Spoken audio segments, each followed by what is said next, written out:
I want to go to US politics now, and of course, the president's birthday yesterday. Now, this is a bit random, I know, but for this next interview to make sense, I think you need to know about Grandpa Simpson from the TV show The Simpsons. So here's a reminder. So I tied an onion to my belt, which was the style at the time. Now, to take the ferry cost a nickel, and in those days, nickels had pictures of bumblebees on them. Give me 5 B's for a quarter, you'd say.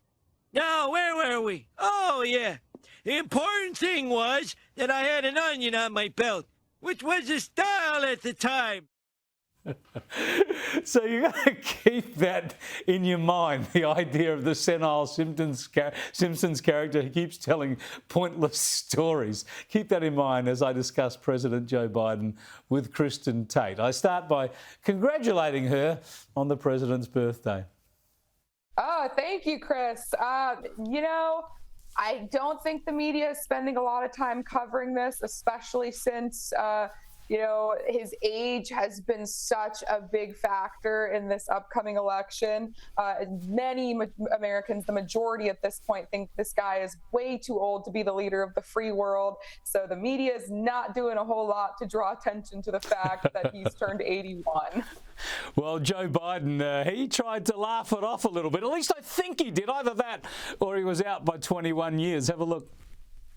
And by the way, it's my birthday today, and they can actually sing birthday music.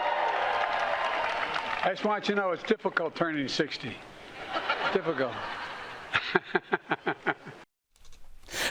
Well, at least it was probably a deliberate mistake. He said something about someone saying birthday to him. Dear, oh dear. Oh, I know. Good Lord. It is just so embarrassing. Did you ever watch The Simpsons, Chris? I mean, he's literally like Grandpa Simpson. He just kind of fumbles and fumbles around and gets lost and mumbles to himself. But it's far more terrifying now because this is the leader of the free world. But here's a great birthday gift for Uncle Joe.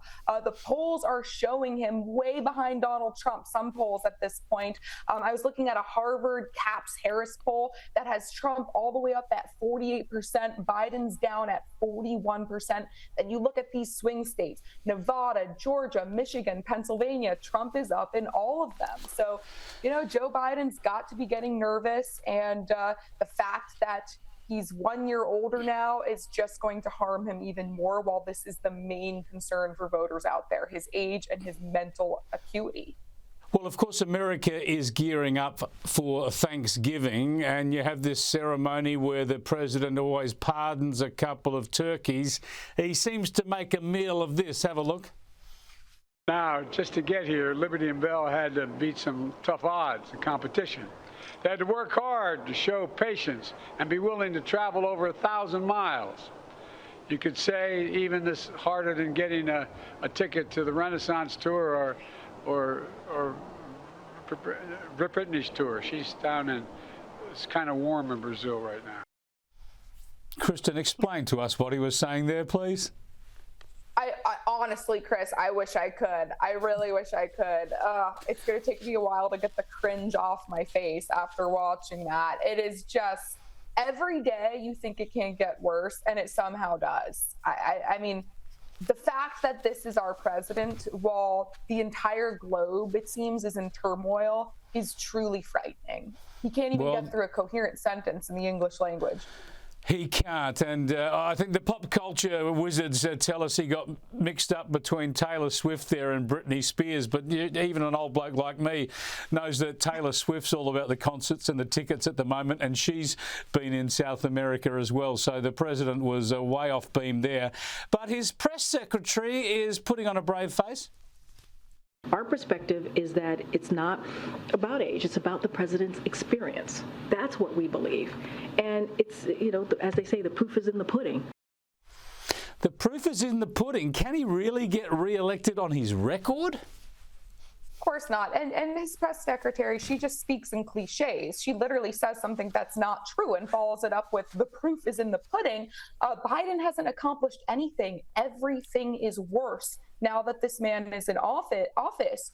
Inflation is up 19% since 2020. We have an open border with migrants flooding in. We have all of these wars breaking out around the world. Absolutely, this is not a president who can win re-election based on his record. That is delusional.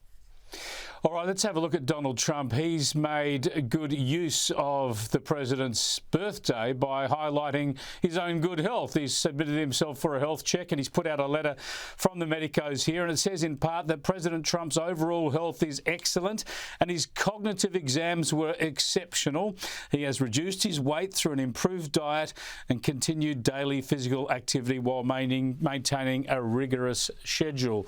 No surprise, really, that he's in rude good health. It just looks that way, Kristin, but a strategic move to contrast himself with Joe Biden at this time. It's easy to forget, Chris, that Trump is only a couple of years younger than Joe Biden. Yeah. And the guy just has this insane amount of energy. I mean, I've seen him in person a number of times. I've met him, and he is magnetic. He's energetic, and he does not seem like he is anywhere near as old as Joe Biden. I don't know what his secret is, but it is not surprising to hear that he's in good health. And it really does show people do age at different rates. Joe Biden is not, as with it as Trump is, at just a few years older than the former president.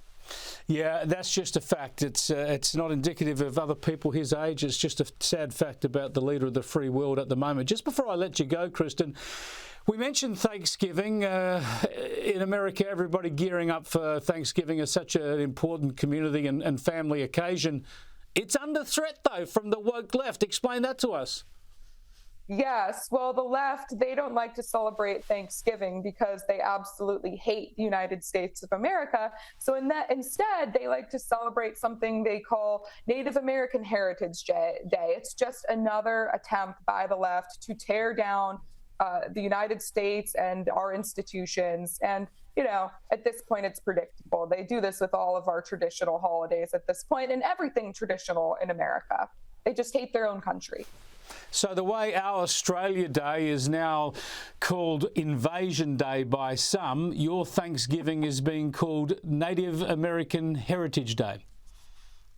That's exactly right. And it's not just, a few fringe people saying this. I mean, major institutions are blasting out emails this week saying, Happy Native American Heritage Day.